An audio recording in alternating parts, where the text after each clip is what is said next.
Hello, everyone, and welcome to Singularity Podcast. Singularity Podcast is a feature of Singularity weblog where you can go and listen to it or download it in full.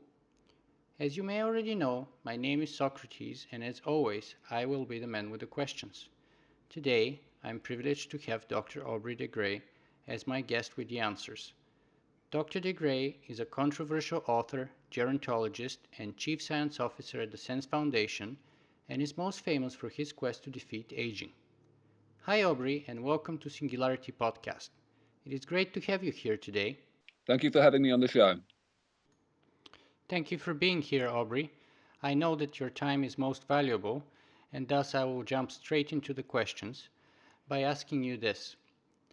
Can you please tell us a little bit about yourself, such as your background and your education, but especially why and how you got interested in becoming a gerontologist in general and decided to begin your campaign to defeat aging in particular? Well, I actually did not start as a biologist at all. Originally, my training as an undergraduate was in computer science, and I got into that field because I was interested in helping to develop artificial intelligence. In other words, to develop computers that would relieve humanity of the tedious business of having to do manual labor like going down mines or other pointless jobs like serving hamburgers. I felt that it was important to try to develop these machines and give humanity the opportunity to spend our time doing things we're good at, like enriching each other's lives. And I still think that that is an extremely important quest. However, about 20 years ago, I met, and shortly after that, I married a biologist, a geneticist, who was a professor at the University of California in San Diego. And over the next few years, first of all, I learned a lot of biology just sort of by accident over the dinner table. And secondly, I gradually began to understand that very few biologists were actually interested in aging, which surprised me enormously and horrified me because it has always been obvious to me that aging is very bad for you and also that in principle it can be treated by medical intervention. So I eventually decided that this was an even more important problem for me to work on than artificial intelligence. And so around 1994, 95, I switched fields. So, was that a very hard transition to move from computer science into biology? Actually, no, I was very lucky in that way. First of all, from the point of view of the actual subject matter, I think it's important to understand that research is a very transferable skill. It's something that if you're good at it in one discipline, you can pretty quickly get good at it in another discipline just by learning, just by reading the literature and generally getting to know what's already known. Secondly, my circumstances at that time were very conducive to being able to change fields because at that time I had taken an extremely undemanding database job, basically a bioinformatics job at the University of Cambridge, which gave me plenty of access to all the university facilities and so on, but which did not really take too much of my time, or at least not my energy. So I had plenty of spare quality time to spend doing research. And actually, I was doing artificial intelligence research in my spare time during that time, up until about 94, um, which was easy simply to reallocate to this new subject. And what was the main motivation behind your change of fields and your consequent work? Is it scientific curiosity?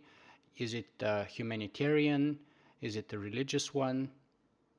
I see. Yeah, it's definitely humanitarian. I have always been driven by that sort of thinking. I have always been focused on making a difference to the world.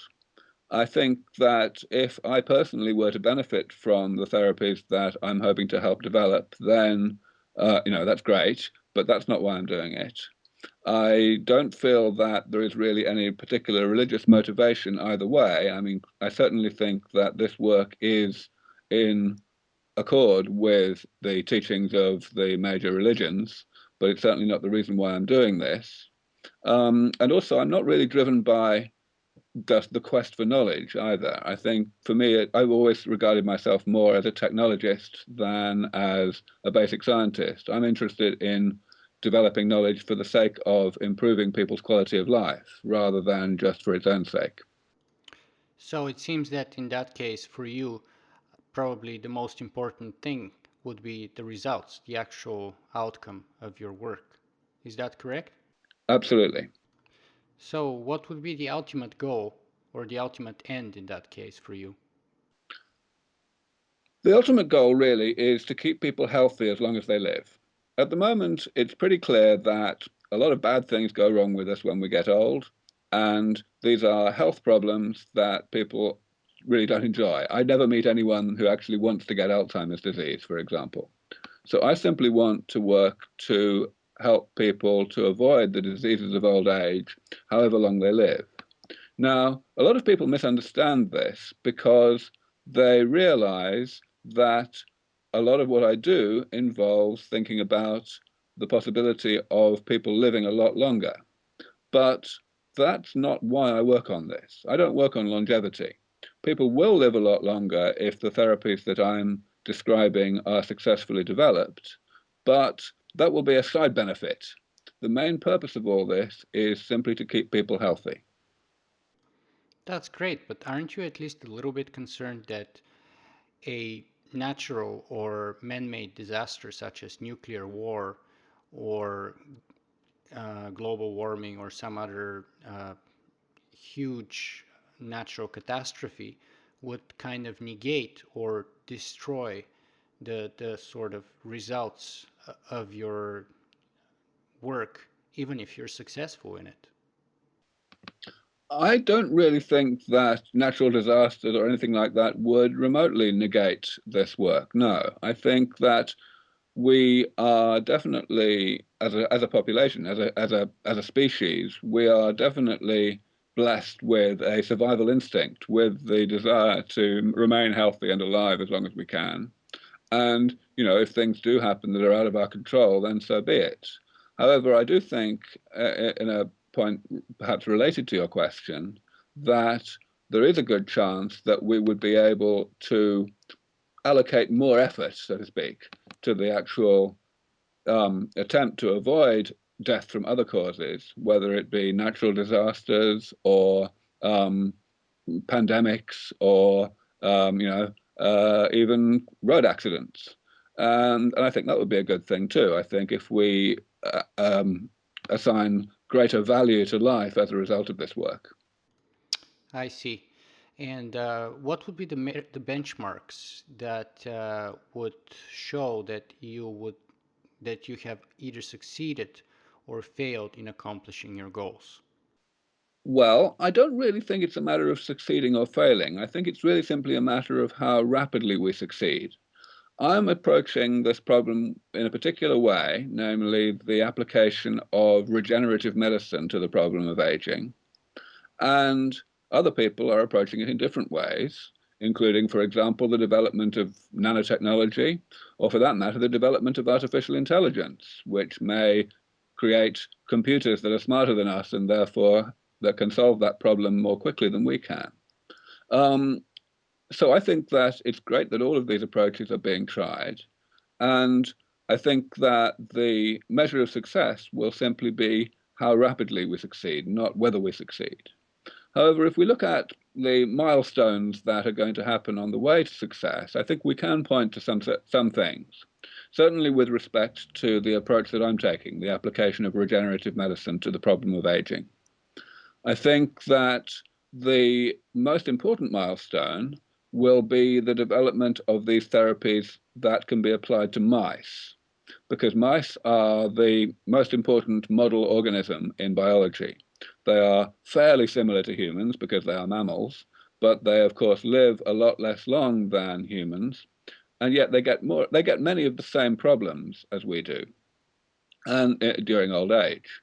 So I think that if we can take normal mice and do absolutely nothing at all to them until they are perhaps two-thirds of the way through their normal lifespan, and then if we can do a whole lot of things to them, regenerative things, rejuvenation technologies to them, at that point, with the result that they remain healthy for maybe an extra couple of years longer than normal, then we will have definitely demonstrated that the regenerative medicine approach to combating aging can work.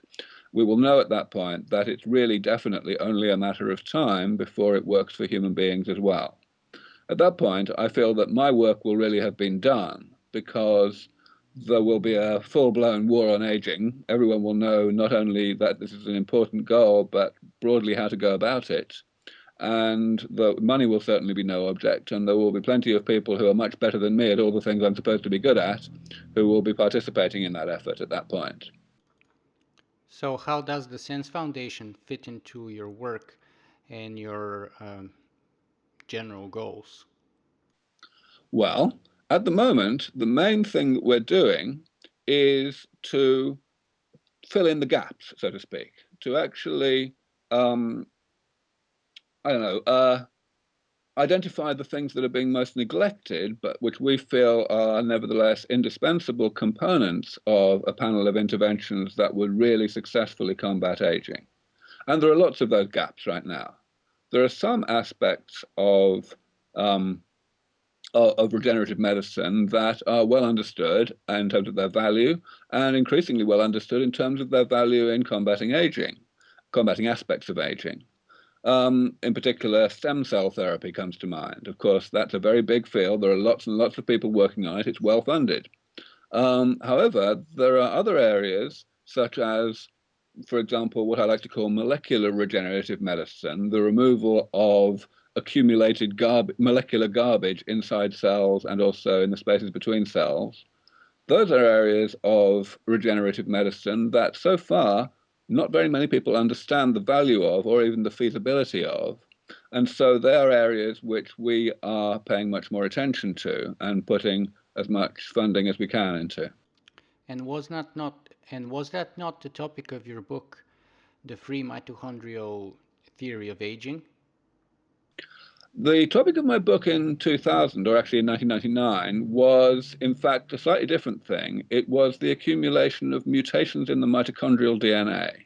That's another area which is sort of known to be very likely, at least, to be involved in the process of aging in mammals, but people haven't really paid very much attention to it, partly because it is not clear how the details of the mechanism of how it actually contributes to particular diseases of old age.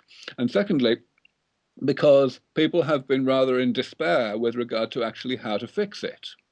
Um, it's not really clear how we could actually go about reversing the accumulation of mitochondrial mutations. But about 25 years ago, there was a big breakthrough in this area when someone in Australia, in fact, showed that it was possible to relocate one of the 13 protein coding genes from the mitochondrial DNA into the nuclear DNA, the normal DNA. They only did this for one gene, and they did it in yeast rather than in humans. And of course, they only did it in cell culture, not in live mammal. But it was a proof of concept. And what I've been able to do, and which I talked about extensively in the book you refer to, is to revive interest in this area, in this possibility. And at the moment, there is quite a lot of interest in this area. There have been one or two very important breakthroughs in the past few years, which mean that the whole idea of relocating all 13 of the mitochondrial protein coding genes to the nucleus, even in people who are already alive, is not nearly so ambitious and science fictiony as people have historically thought. I see. So it seems that your book actually managed to spark some interest and further or deeper research into that specific field. Well, I wouldn't want to say, I wouldn't want to take too much of the credit, but certainly I feel that I've made a bit of a difference to influencing people's research priorities. It's not just with the book, of course. I've done a lot in terms of simply bringing the right scientists together. Science in general, and certainly biology, tends to get over fragmented, over balkanized. And the result is that people just don't hear about each other's work, even when it could be very valuable to their own work. So I try to identify cases where people's work may be in this sort of situation, and I bring people together, whether it's just informally in private meetings or whether it's at conferences, or also that's one of the big roles of the journal that I edit, Rejuvenation Research. So is that the function of the SENS Foundation to, as you said, fill in the gaps or put the pieces together so that there could be progress towards the goal of defeating aging and extending healthy human life? I would say that is basically it. Yes, I regard the Sense Foundation as the hub of the rejuvenation biotechnology effort. We are out there to make sure that all the various components of rejuvenation biotechnology are actually developed in as soon as possible, and that none of them gets neglected simply because it looks too hard or people don't understand why it should be valuable or whatever. So in general, we don't fund things that we don't need to fund because they're already being done, but we try to make sure that everything that is being neglected by other people gets pushed forward as quickly as possible. And what about those who criticize you that your function in that case is one of management or coordination rather than hard science? Oh, I don't think there's much danger of that criticism because we definitely are funding a lot of hard science. I mean, I personally spend a lot of my time doing interviews like this, for example, or giving lectures around the world, or for that matter, just speaking to potential donors, just as a way of educating the general public as well as the scientific community. But the people that we fund are indeed doing very hard science. We have an in-house laboratory of our own in California, and we also fund a variety of projects in universities around the world. So absolutely, we are a regular funding body in that way. That's fantastic.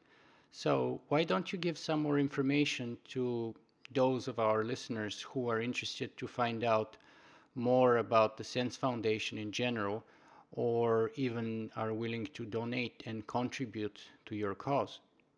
Sure. Well, of course, the most important thing to do is go to our website, www.sense.org. That's SENS, of course, not SENSE. Um, and you'll find all about the research that we do there. But to give a brief summary, I guess our flagship research program, is what we call lysosense, the approach that we have taken to the elimination of molecular garbage that accumulates inside cells. It turns out that that problem, which happens in different ways in different types of cell, is a major cause, in fact, the major cause of some of the most important diseases of old age. In particular, it's definitely the main cause of cardiovascular disease and also macular degeneration, which is the major cause of blindness in the elderly. And we are adopting an approach which involves identifying other species, typically bacteria, that are able to break down the compounds that accumulate in these various cell types and cause the cells eventually to stop working. Um, and then to identify the genes that those species have, which allow them to break down these things. When we can do that, we can transfer those genes with some subtle modifications to mammalian cells, to normal human cells in cell culture first, and then potentially to mice in the laboratory, to live mice, and eventually, of course, to humans themselves. And this project has been going quite well for quite a long time. We've got pretty good at finding bacteria that can break down things that we don't like the look of. And we've also got pretty good at finding the genes that allow them to do it. We are now focused mainly on step three, the transferring of those genes to mammalian cells in culture. And we have three researchers working on that right now in our laboratory in California. We also have two more working on it in Houston at Rice University. So that's our biggest project at the moment. That is very interesting indeed. So, has Craig Venture's most recent synthetic biology discovery or his previous work on the Human Genome Project had any impact on your direct work or the field that you're working in general? I'm not sure whether Craig's work on synthetic biology is really directed in this sort of way. So he got a great deal of publicity recently, of course, for transferring the genome of one type of bacterium into another one and getting the new bacterium to be essentially reprogrammed by the new DNA. And of course, he made a great deal of play out of the fact that the new genome had actually been synthesized from scratch rather than simply extracted from the other species. But really, this doesn't tell us any actual information that we didn't know about how particular genes work or how particular enzymes work. However, there is plenty of other work that Craig and indeed other synthetic biologists are doing that could indeed have plenty of relevance to all of this. Simply the work that Craig is doing identifying environmental DNA, just trawling the oceans for sequences that appear to be to encode strange new enzymes, for example, that is definitely something that could be relevant to all of this. Very interesting. And what about the move from biology to synthetic biology? And it would be very interesting to find out, since you started out as a computer scientist rather than a pure biologist, it would be very interesting to find out what is your take on the parallels being drawn between computer science and software programming and biology, and some of the claims, such as the claim that cells are software-driven biological machines, and DNA is biological code similar to the code of software programming. I think we have to be very careful with that analogy. It's an easy analogy to make, and a lot of people make it. I think some people take it a bit too far. The difficulty, of course, is that the DNA code is not like source code, it's like object code, which is very, very hard to understand without any comments or anything. And most of the work that we have to do is in the line of understanding how the code works, which is not something that synthetic biology is yet very good at. In fact, quite recently, the 10-year anniversary of the sequencing of the human genome was celebrated, and Craig Venter, again, of course, and also Francis Collins, who was heading the public genome sequencing efforts, were at pains to emphasize and certainly to admit that the actual practical outcome of having the human genome has so far been pretty modest. I'm quite sure that as time goes on, and as more experiments get done more rapidly and more easily as a result of having such good sequencing technology, we will indeed benefit progressively more and more. But I think so far, synthetic biology, or indeed the general concept of biology as information, is still very much in its infancy. In that case, would you say that so far the perception or the presumption behind synthetic biology is unproven? I think unproven is a fine word. Yes, I think I'm optimistic about the the bioinformatics future, so to speak. But I think yes, it's in its infancy. I see. Let me move on to another dimension of your work, and that is the religious implications if you are successful in your quest to defeat aging. So, first of all, do you have any religious affiliations yourself? I don't have any religious affiliation myself, no. I think personally, however, that the arguments about the relationship between this work and religion are actually pretty clear, and they are simply that not only is this work compatible with Holy Scripture, it's actually mandated by Holy Scripture. In other words, it would be a sin not to work on all of this. Because the fact is, aging is bad for you. Aging causes a great deal of suffering and it kills people. And scriptures of all the major religions are pretty unequivocal that we have a duty, a moral obligation to work to minimize suffering. We can think in the Christian tradition, for example, about the parable of the Good Samaritan, where we hear about people who walked by on the other side and did nothing when someone was suffering, and they are compared unfavorably to the Good Samaritan who took the trouble to actually help. I think the situation is exactly the same here. We have a moral obligation to help. Now, of course, some people are inclined to have a sort of knee-jerk reaction about this when they hear about the possibility that we might extend lives a lot. And they'll say, well, hang on, this is sort of playing God. It's taking our lives out of God's control. But that's complete nonsense, of course. If God exists and is omnipotent, then God can perfectly well strike you down with a thunderbolt, however healthy you are. So we're not changing anything in that regard. Now, of course, some people may take a sort of, if you like, a secretly selfish attitude. They may say, well, there's this heaven that they're going to, that's so much better a place to be than we are down here. And therefore, they don't want this technology that might delay their transition to the next world. But of course, that's also sinful, according to the major scriptures, in the same way that one's not supposed to commit suicide. So, whatever way you look at it, it's pretty damn clear that this is something that is God's work. And there may indeed be some hesitation on the part of the major religions simply because they will see how very profoundly society will be altered, and perhaps they will feel that from a purely administrative point of view, their power in this world, their influence may decline. But in terms of actual theological dogma, I think it's completely clear that any such arguments will be very short-lived, and that there will in due course be very strong support for this work from major religions. If you don't have any religious affiliation, would you say that you're an atheist in that case? I would prefer to say that I'm an agnostic. I've always felt since I was quite young that it didn't matter to me whether God exists or not, because it seemed to me that the sorts of things that I had already decided I wanted to do with my life, basically, as I mentioned earlier, humanitarian things, were clearly what I would be doing whether or not I believed in God, and therefore it wasn't something that I needed to spend time making a decision on.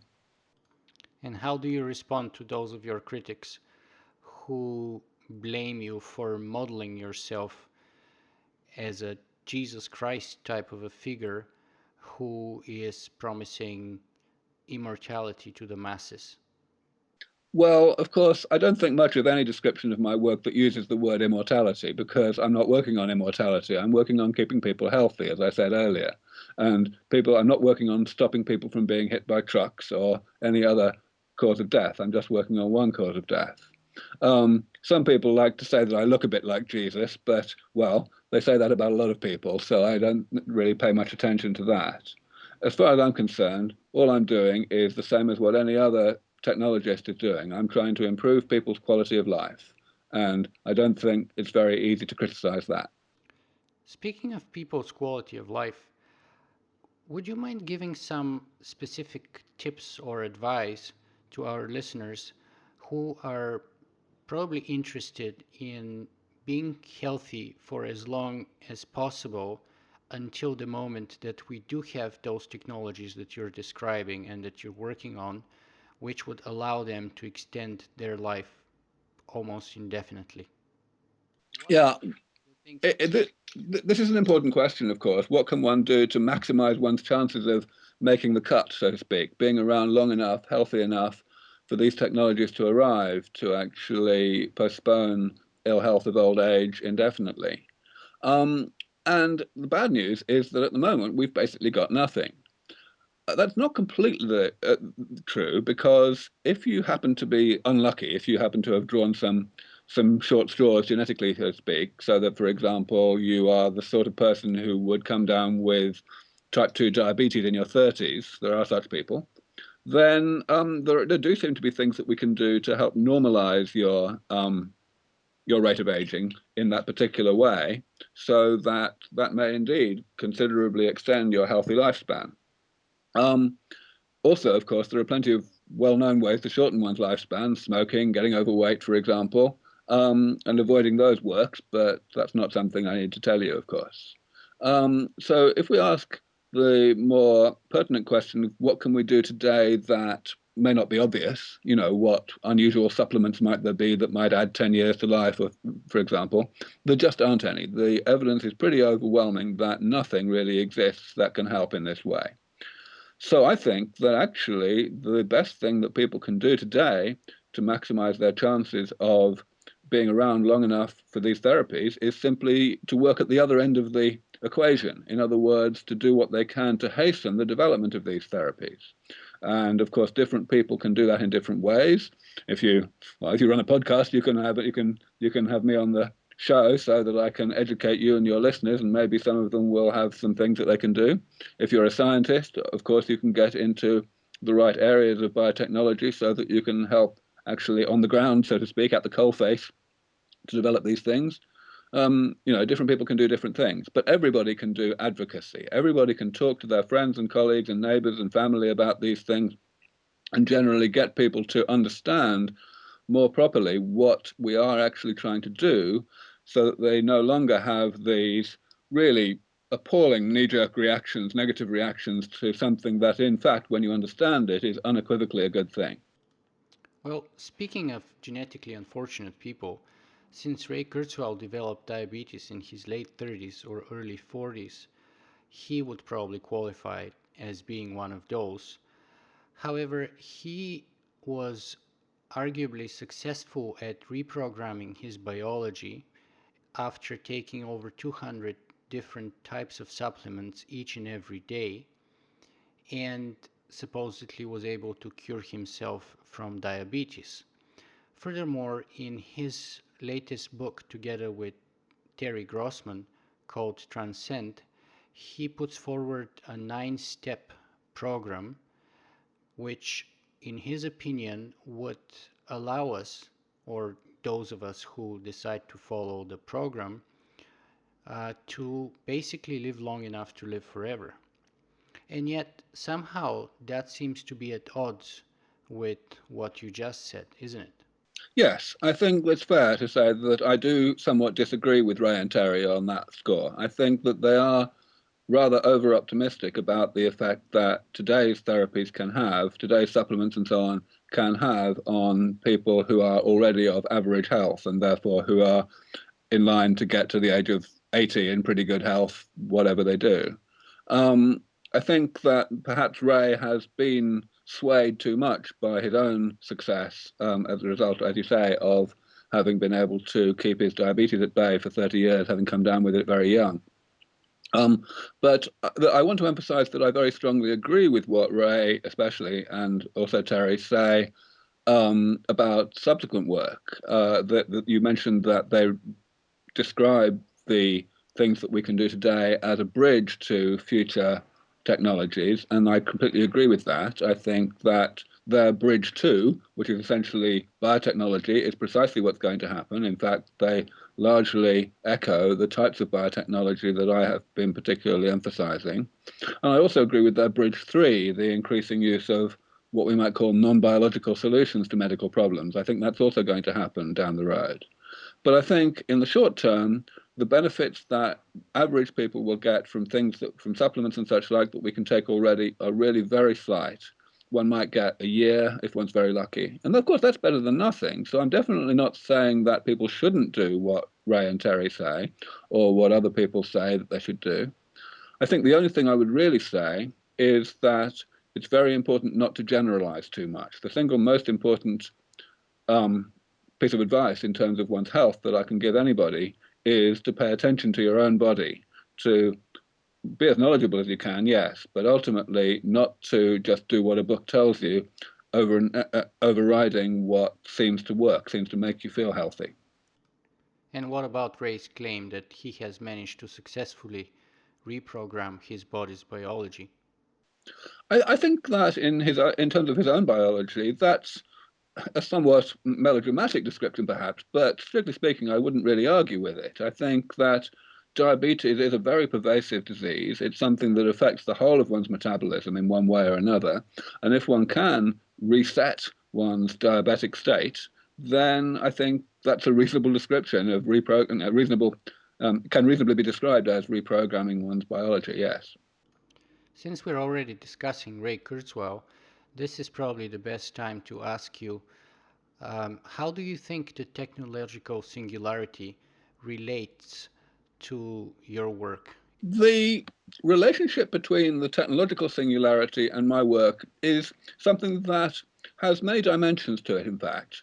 So many that actually I have been occasionally persuaded to actually give a talk specifically comparing those two things. You probably know that some years ago I identified a concept that I named longevity escape velocity, which is basically the point, the development of incremental refinements to the rejuvenation biotechnologies that I'm working on at a sufficient rate that we essentially stay one step ahead of the problem indefinitely. So when we, for example, develop technologies that can postpone the ill health of old age by 30 years, when they are applied to people who are already in middle age, let's say 60, that means that we'll be taking people who are 60 and rejuvenating them fairly well so that they won't be biologically 60 again until they are chronologically 90. And if we can achieve longevity escape velocity, what that means is that in those 30 years, we will improve those technologies sufficiently so that when they are chronologically 90, even though they are intrinsically harder to rejuvenate because the types of damage that are present in the body will predominantly be ones that the therapies didn't work on, um, nevertheless, the technologies will have been improved by an amount that outweighs that so that we can re-rejuvenate them more thoroughly the second time than we could the first time. Okay, so that's longevity escape velocity. And a couple of years ago, a friend of mine said, well, we really need a word for the point at which we reach longevity escape velocity, the point at which we start to develop and improve these technologies faster than the damage is catching up with us. And he liked to call that point the Methuselarity. I rather like that word. It's a bit hard to say, but obviously it has echoes of the singularity. So the question then is, what are the similarities and differences between the singularity and the Methuselarity? And I think they're quite interesting. The thing about the Methuselarity in terms of its actual technological function is that it's actually rather undramatic compared to the singularity, which of course is very dramatic when we go from having computers that are fairly clever to suddenly having computers that are pretty much infinitely clever. In the Methuselarity, basically we just carry on incrementally improving things, and eventually we're improving them a little bit faster than before, and it's fast enough to stay one step ahead of the problem. And the result, however, is the other way around. The human impact of the singularity may be very slight because we will go from having computers that are already extremely clever and which we don't really have to treat as computers in the way that at least the pioneers of computing used to think of computers. We'll go from there to a point where that just becomes a little bit more true and computers are so clever that they blend even more thoroughly into our background. Whereas in the case of the Methuselarity, the effect will be extraordinarily dramatic. We'll go from being able to stay healthy just a little bit longer and a little bit longer, and then going into age-related decline just as we do today, to a point where suddenly we are not in prospect of going into age-related ill health, however long we live. So the comparisons and contrasts are actually quite dramatic, and I think it's quite useful to think of those things. I'm glad you asked the question. And since we're kind of on the topic, what do you think about the blending between biology and technology? I think the blending of, if you like, non-biological silicon-based technology with biology is going to be a very large part of what I described earlier as the use of non-biological solutions for medical problems. Of course, we're already very familiar with a couple of very nice cases of non-biological solutions. Probably the one that's talked about most is the cochlear implant, which is used to restore hearing to people who have got certain types of profound deafness. And I think that some people are predicting at this point that within only a few years, the quality of cochlear implants will rise so rapidly that people who have those things will actually be able to hear better than people with natural hearing. So that's going to be pretty interesting. The possibility of concert pianists deliberately having, elective insertion of cochlear implants may come along, for example. So I think that's a sort of, a proof of concept of the idea. And it seems pretty clear that miniaturization of a variety of different non-biological technologies, including medical ones, is something that's going to carry on happening. And of course, the logical endpoint of that miniaturization process is molecular manufacturing, which is something that has certainly been applied theoretically to a whole variety of different medical problems, especially by the enormously comprehensive work of Rob Freitas and Ralph Merkel. And what about the potential impact of medical nanobots or the alleged transition of our species as a predominantly biologically based species to one that could potentially migrate to become a virtual or a silicon based one? I haven't been investigating that myself, no. I like to keep up with it. I'm always very interested when I hear lectures on that topic from my friends and colleagues in the field, but I've got my hands full with the straightforward biotechnological work at the moment.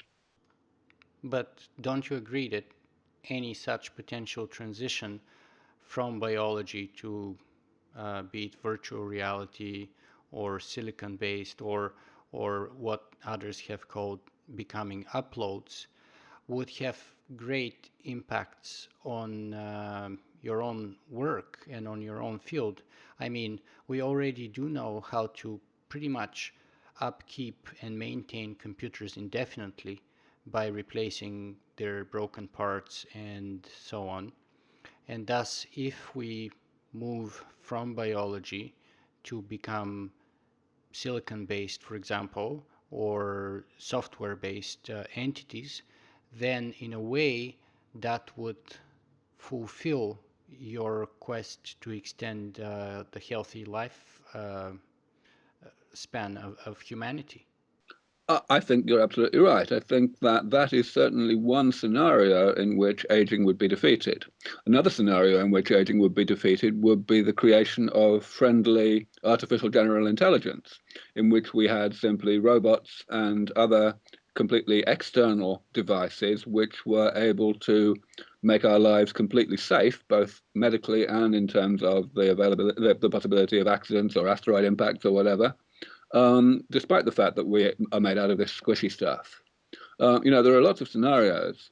I think, however, that what that tells us is that it's very important for all of the potential scenarios that could um, extend our healthy lives to be pursued aggressively by the various specialists on those areas of technology, because we just don't know which of these things is going to come first. Personally, my hunch is that the development of biotechnology that can achieve longevity escape velocity is going to be easier and going to happen more quickly than the development of molecular manufacturing, and therefore the development, and certainly the development of anything as ambitious as uploading. But if I'm wrong, then that's fine by me. Well, Singularity Weblog's tagline is the question, will technology replace biology? And I have the tradition of asking all of my podcast guests to answer that question. So, in your opinion, will technology replace biology? If I had to guess about the sequence of events, so to speak, about what would actually happen and what our priorities would be for subsequent things to happen, then my answer would be no. I think that what's likely to occur is, first of all, we will get biotechnology of the sort that I'm working on that will allow us to maintain health as long as we like, just so long as we stay out of the way of asteroids and trucks and so on. Then thereafter, we will develop, in fact, perhaps around the same time, computers with the ability to protect us very, very thoroughly indeed from all types of physical danger and indeed infectious diseases, for example, so that we essentially eliminate all causes of death and indeed of disease and injury. Once we've got to that point, the motivations for developing technologies such as uploading will be somewhat diminished, I think. We can imagine that there will be certain motivations for doing so in terms of, for example, allowing our intelligence to be enhanced much more. But we already have technologies for enhancing our intelligence externally, so to speak, such as the internet, for example. And I think it's very possible that we will adopt an attitude, I'm not saying everybody, but perhaps most of humanity anyway, an attitude that actually we prefer to be human rather than to develop too rapidly into something that might be called post-human. So personally, I suspect that we will continue to remain biological pretty much indefinitely. One of the arguments behind the development of upload technology is the argument that this is the technology that we will inevitably have to develop, provided that we are interested in space travel and especially intergalactic space travel. I, I think that's perfectly clear. I think that it would be very difficult indeed to facilitate intergalactic space travel without that sort of technology. But the question then is, who actually wants to actually undertake intergalactic space travel? Personally, it doesn't really attract me very much, and space is a rather unfriendly place to be. I think that so long as we can develop technologies that allow our quality of life down here in the solar system to be as high as we like, the motivation to go elsewhere may be rather limited. Yes, but what about Stephen Hawking's latest argument that in the long run we must either spread throughout the universe and conquer other planets and other worlds, or basically face extinction here on our own planet one way or another? Ah, yes, but let's be clear. The assumptions that Stephen was making were very different from the ones that you and I are making here. If we talk about a scenario in which we have developed artificial general intelligence of the nature that people who work in that area describe, in other words, friendly AI that has our interests at heart, but that has the property of recursive self-improvement, so that it becomes pretty much unimaginably powerful, and of course unimaginably powerful in terms of its physical prowess as well as its intellectual prowess, then we have a scenario in which the assumptions that Hawking made really don't apply anymore. I think it's very hard to imagine, for example, that it would take more than a decade or even a year for full-blown artificial general intelligence to develop technologies that would completely eliminate the prospect of an asteroid impact. I think it's extremely hard to imagine that it would take more than 1,000 years for such technology to develop ways to defuse nearby stars that might be in danger of exploding, for example. So there are a lot of reasons why Hawking could easily be completely wrong. I see. That's an important distinction to make between our starting point and Stephen Hawking's starting point, and I think it makes perfect sense to me. But what about the general risks or dangers of a technological singularity? How do you see that as an option? Personally, I just don't know. I think that it certainly depends how we define the singularity. So I think the most popular definition among people who talk about this is the one that I've been using so far in this interview, namely the development of recursively improving artificial general intelligence. And if that were developed, then I've got to say I'm not very optimistic. I think that it's very unlikely that the that any truly recursively self-improving system can be made genuinely friendly in an invariant way, as Elliot Yudkowsky likes to describe it. Now, I freely admit that this is really just a hunch, and I can't back it up with any profound, robust argument. But that is my hunch that a truly friendly AGI with recursive self-improvement is not possible.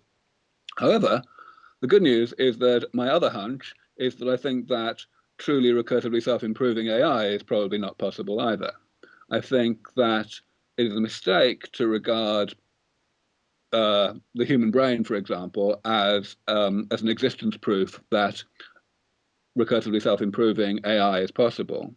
I think that the difference here is that it's easy enough to write self-modifying code or programs that write other programs, but the programs that are written or the parts of programs that are self-modifying are a lot simpler than programs that do the writing or the self-modifying.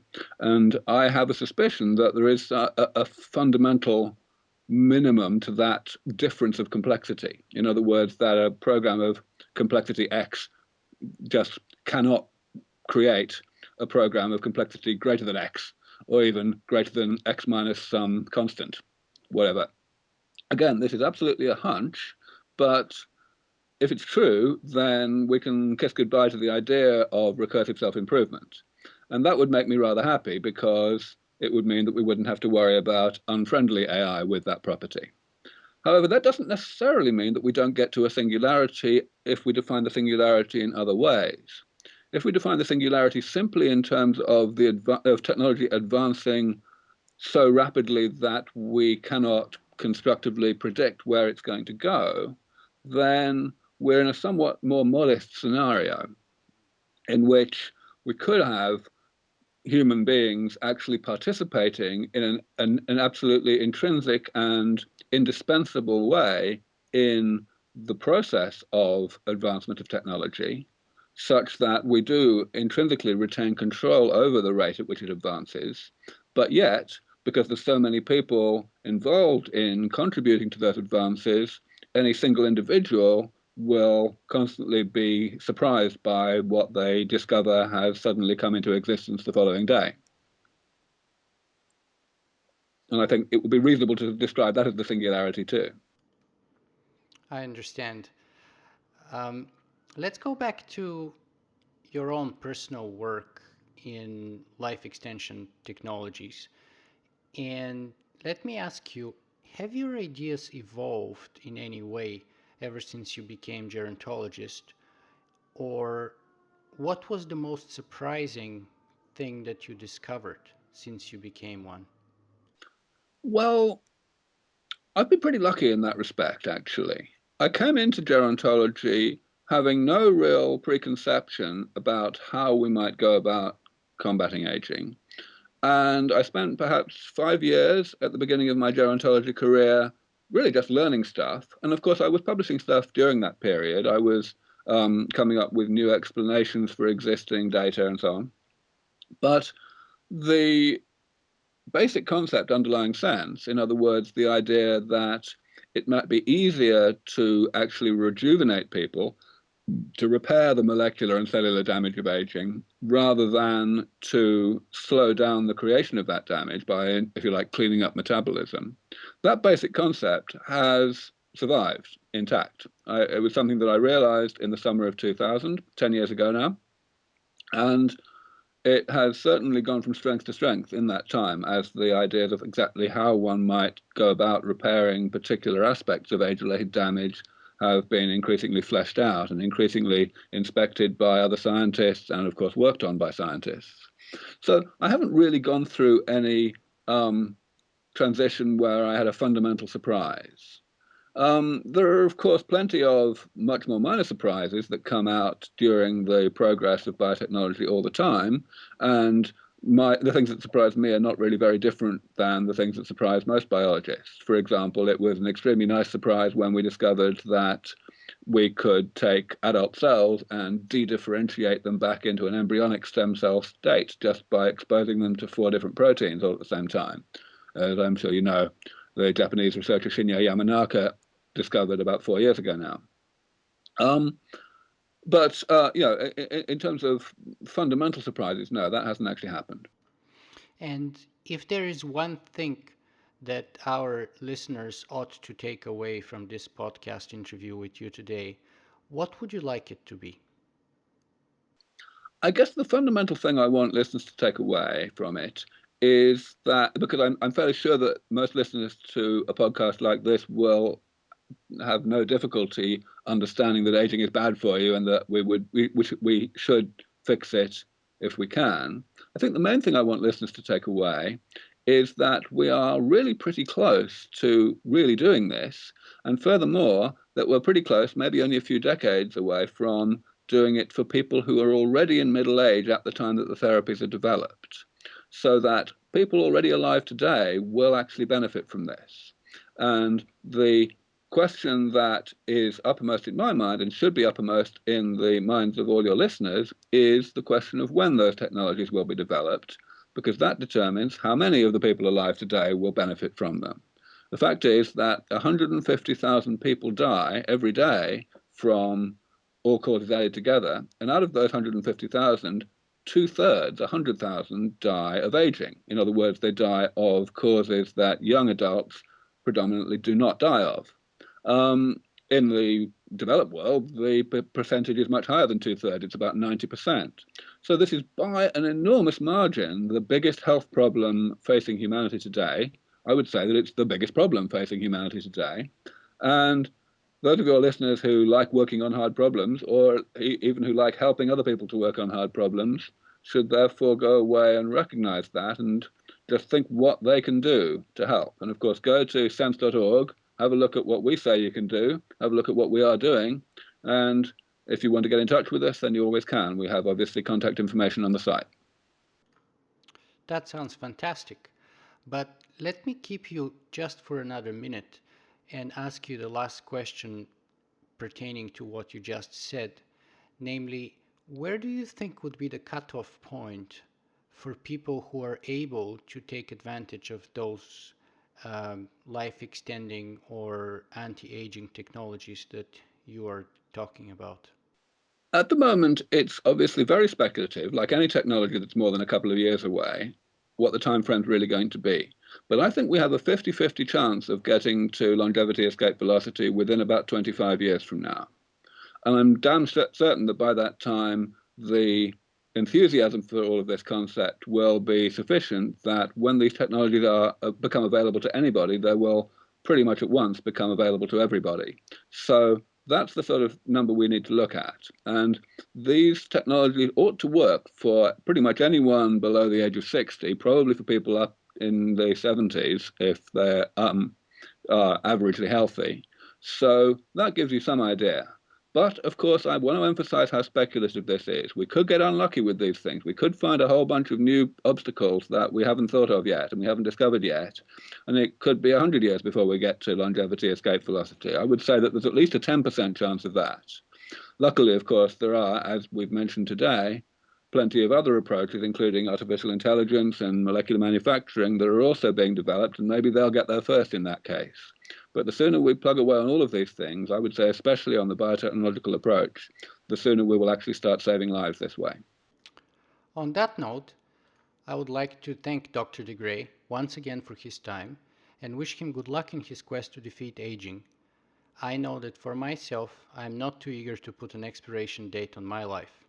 Also, thanks to all the listeners of Singularity Podcast, and I hope that you all enjoyed listening to this interview as much as I enjoyed talking to Dr. Aubrey de Grey. This was another Singularity Podcast, which is a regular feature of singularityweblog.com, where you can go and listen to the recording or download the interview in full. Thank you. Thank you very much.